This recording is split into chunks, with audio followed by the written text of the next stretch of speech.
Welcome to Catholic Views. I'm your host, Renee Kranz. In studio with me today, I have a lovely couple, Merlin and Hannah Huff. Yes. Welcome. Thank you very much. Hi. It's a pleasure to be here. Yeah, I'm so glad you guys came in. So Merlin and Hannah recently joined the church in this last Easter. So it's been, Yes. a couple months? Yeah. Fresh Catholics. Fresh Catholics. Baby Catholics. Baby Catholics. Yes, that's a better That's a good term. way to say it. You know what? Yeah. Sometimes baby Catholics are the best Catholics. Yeah. So I found out about you guys from a mutual friend, actually, one of the gals who works here in the Chancery, Audrey Anderson, who I believe was your sponsor, correct? No, she was not a sponsor, Okay. but she is a good friend of a friend and has been a blessing in our lives. Yeah. Good, good. Yeah, she told us about you guys, and she's like, they would be great on Catholic Views to tell their conversion story. So here they are to tell us their story. Yeah. So again, thanks for being here. Yeah. So let's start, and whichever one of you wants to go first, but just tell us a little bit about yourselves in general, like where you grew up, that Sure. kind of thing. You want to start us off? Okay, sure. I'm the Sioux Falls native, so good. I'll start. I grew up in Sioux Falls. Okay. And my dad was a professor at Augie. He recently retired. So my mom was an artist, my dad a mathematician, and I grew up in the Lutheran church at an ELCA Lutheran church here. And to really be honest, I didn't have much biblical grounding or Okay. training in my upbringing. And so a little bit, I guess, like of our life background, I met Merlin when we did grad school on Yeah. the East Coast. And part of our religious background is very, obviously threaded together with that. But Sure. do you want me to share a little bit about our first wedding and a little bit about Chicago or? Yeah, sure. Okay.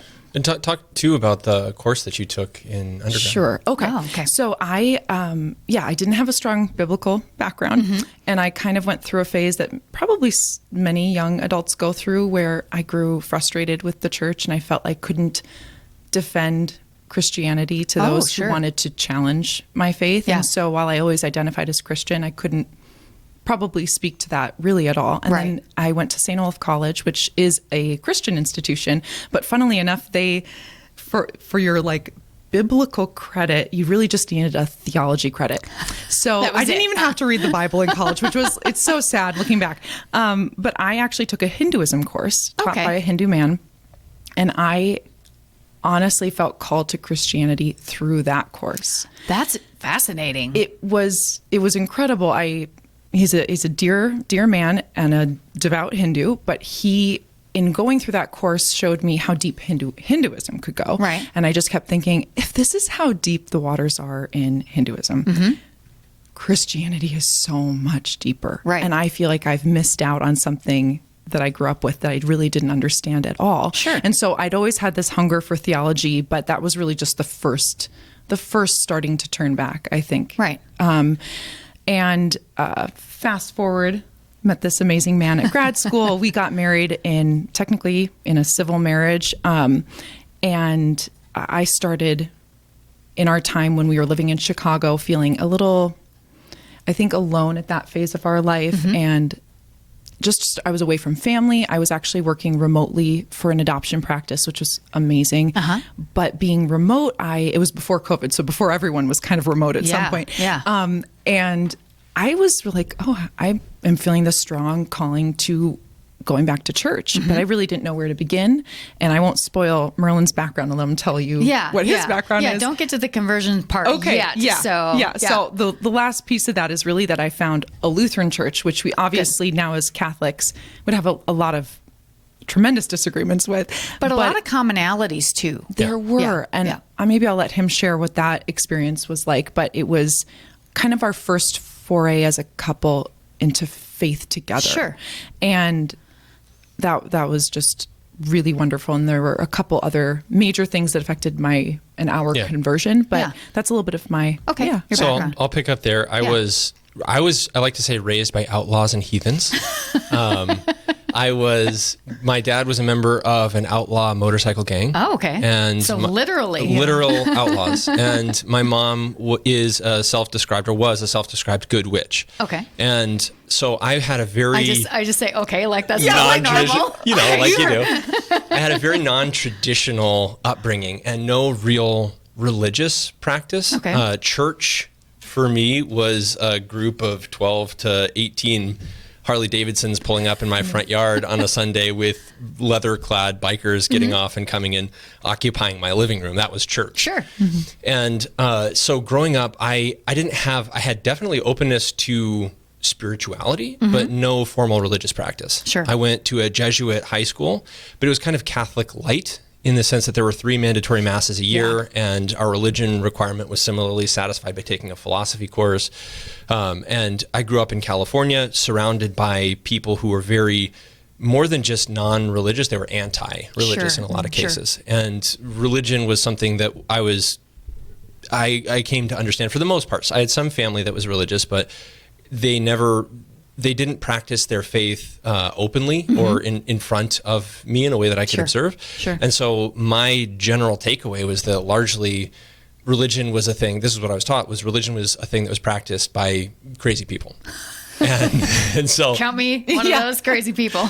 so I didn't have anything. And then when I went to grad school where I met Hannah, and it wasn't until we were living in Chicago that Hannah started feeling this calling to return to church. And I was working really hard at the time, long hours. And so giving up part of my Sunday was the absolute last thing I wanted to do. Because that was probably one of your few days off. That was one of my few days off. Pretty much his only day off. And so the thing about me, though, is that if I'm going to do something, I'm never going to do something halfway. Sure. It's never a half measure for me. It is always 100%. Yeah. And so I said, hey, you want to go to church? I've heard that you're supposed to put on your Sunday best, so I'm going to wear a 3-piece suit. And we go walking into this Lutheran church that was, it was actually kind of incredible looking back, because all of the practices at this particular Lutheran church were very Catholic in nature, kind of to your point about the similarities. Yep.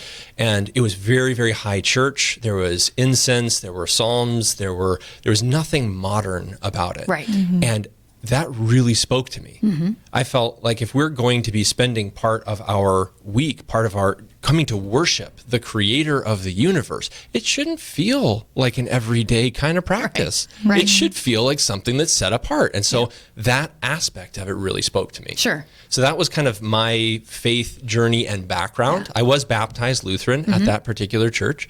And then we came back to Sioux Falls, and our search kind of began anew. So it seems like, Merlin, like that seemed like an easy transition for you from outlaw heathen to going to church. Is that true? Was it really, or was it less easy than you made it sound? The organized religious practice was not the easiest thing for me to embrace. Sure. I really struggled with dogma. Right. So for me, everything that I did, my dad raised me with the principle that I should do whatever I want as long as I don't hurt anybody or damage anybody's property, and I should let my conscience be my guide. Sure. Which, generally speaking, is a pretty good... If you have a pretty good formed conscience. If you have a well-formed conscience, it shouldn't be too big of a problem. Right. But other than that, there's so much freedom in that I had trouble with any kind of dogmatic, rigorous sort of practice. And one of the things that was a challenge for me is going and participating in somebody else's moral framework and going to church on a regular basis and participating in these things. And so that was tough for me to wrap my mind around. Right. So Hannah, at that point, what were you thinking? Were you surprised that he decided to go with you? And I wasn't surprised. Well, maybe a little. I was pretty scared to approach Merlin about going. And then as I've come to learn through our marriage, he's always very open and he loves me so much that he is pretty much willing to do anything that he knows will make me happy. So that part wasn't too surprising, but I was surprised that the style of the church wasn't a huge turnoff. That it was high church. And I was used to seeing robes and acolytes, or that part wasn't strange for me in the church I grew up in. And so I thought, oh, maybe this will be just like too weird for him, like too much. And he was like, he really liked that. And I thought, oh, okay, well, great, that's wonderful. I mean, I was super surprised that he enjoyed those aspects of it. And I think that's like no small part God's hand in that. He was just showing us like, okay, baby, I don't know. Father Mike Schmitz always talks about +1 education. And I like to say we have +1 education in the Huff household. So God was just saying, okay, you're here. We're going to add one. You're going to get to this step. And then later we're going to add one. Yep. And you'll get to this step. Absolutely. So, yeah. So part of what I think really this built on in our history was we studied Shakespeare in grad school. And we had a great teacher who said the mistake that a lot of actors make with Shakespeare is trying to bring Shakespeare down to us. Oh, sure. Bring Shakespeare to our level.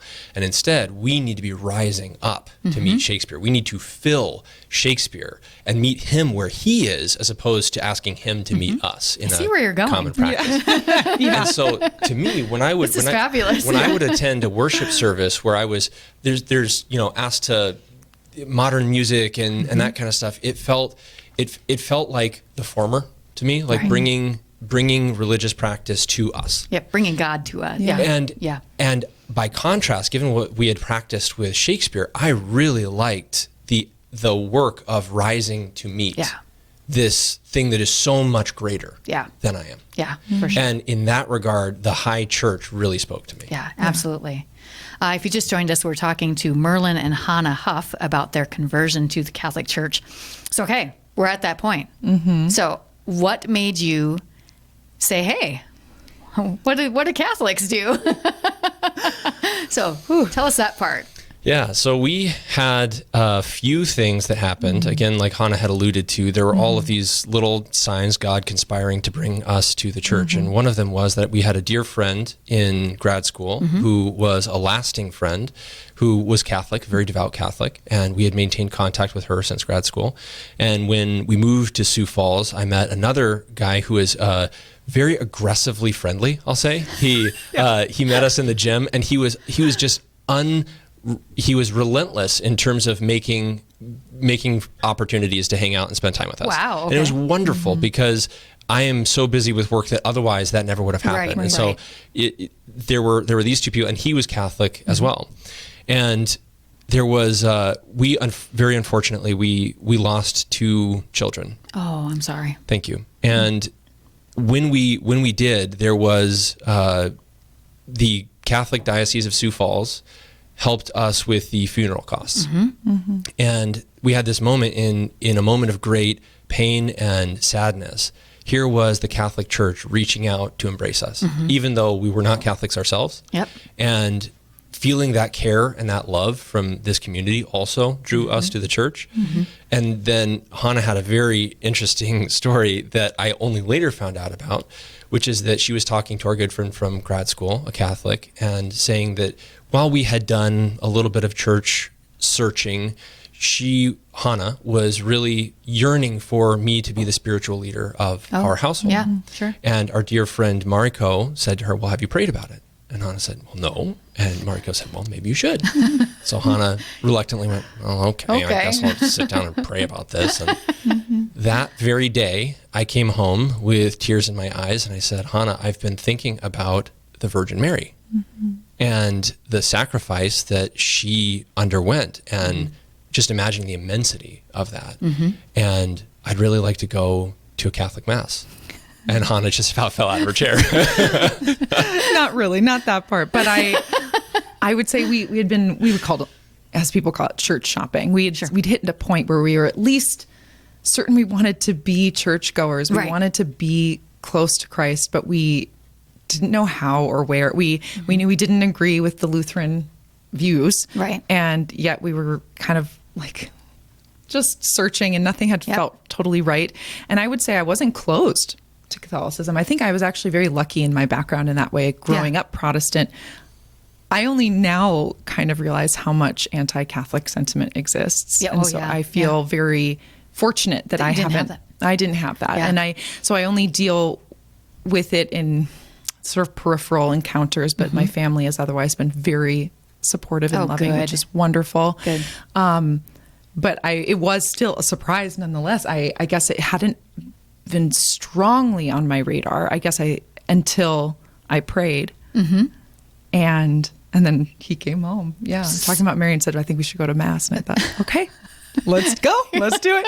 And I think I knew then, if Merlin's leaning this way, I was like, okay, I'm listening. Yeah. I'm listening. And yeah, I'm so glad that you did. And we started going to Mass. Yeah. And then found the cathedral. And just when we were like, oh, I wish we could find which parish we should be our home. And Merlin's got a great story about how we were approaching priests at the time, trying to say, like, hey, we're new. We don't know any information. Like, if we wanted to become Catholic, which we... And every time we talked to a priest, it after Mass, it felt like there was almost this reaction of like, you're not Catholic? So why are you here? Why are you here? Oh. Did you lose a bet? Oh. Are you lost? No. No. And I'm exaggerating, Yes, of course. yes. But there was not the same sense of, I have attended other churches Mm-hmm. where I have felt like they have spotters after service that are watching looking for for newbies. watching for those new guys. Yep. And they're like, we're going to get you in this church. Mm-hmm. And when you leave, we're going to have your fingerprints and your iris scan and your blood type, and we are not going to let up getting in Catholics are not contact like with you. that. No. And we did not get that experience Well, and attending now Catholic being Mass. Catholics, we understand that that also part of it is every time you see a new person, they could be traveling. They could be. It's not necessarily a seeker in the way that if it's a new person at a Protestant church that you pretty much assume right away Right. it's someone seeking. Right. And so, I have a different appreciation for it now than I did. But it was still pretty funny that people would a little caught off guard, especially both of us being non-Catholics. Yeah. Like, wait, so he didn't drag you here? She didn't drag you here? Yeah. What's going on? And then we've got our 3 kids with us. Well, now 3. And so, probably looked pretty Catholic at first blush. And so, we went to the cathedral for Easter. And it was beautiful. Beautiful. And as Merlin likes to say, how can you not feel close to God when you're in the cathedral? And then we went again. And we were like, I just thought, I wish we could get this like warm greeting that, so on our way to our third. More to the point, as we were driving to our third visit to the cathedral, Hannah again said one of these off the cuff prayers. I realize now that she's actually got quite potent prayers. She's got a connection So I'm going to somewhere. make sure to stay on her good side. Absolutely. Because she said, as we were driving to church, I just really wish we felt a welcoming kind of experience, the way that we have at some of our other church experiences. Yeah. And that day, two friends, a lady that we had met several times before, Apollonia, sat behind us, Davalos. Yes. and she We love has Apollonia. You know most Apollonia, you have that when you Yes. the hear her most name. amazing voice, sat behind us, and we met her after church. And then we had the Bennett family also came up and introduced themselves to us. And then Father J.P. Morgan came down and introduced himself to us. So that was 3 separate groups then that came that very day, and it was as though the red carpet was rolled out, and here was God saying, I heard your prayer, and it's been answered. And Yep. we've been trying to listen. Yep. We've been trying to listen. Yeah. Good. And that was amazing. So Yeah. that's when we got hooked into RCIA and off you went. Yeah. Father Morgan's like my favorite priest, by the way. We had him for 10 years at Holy Spirit before he came over to the right. cathedral. So okay, we have only a couple minutes left. But I want to know, what was Easter Vigil coming into the church like for you two? Yeah, we were well prepared.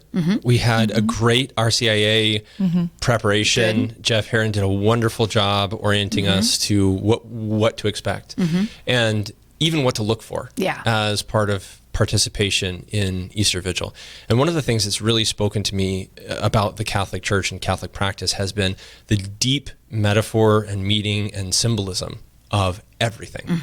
That this wasn't just something off the cuff that somebody made up because they thought it looked good or sounded good. This is something that is deeply steeped in tradition that has been considered over many generations with deep philosophical minds considering each of these practices.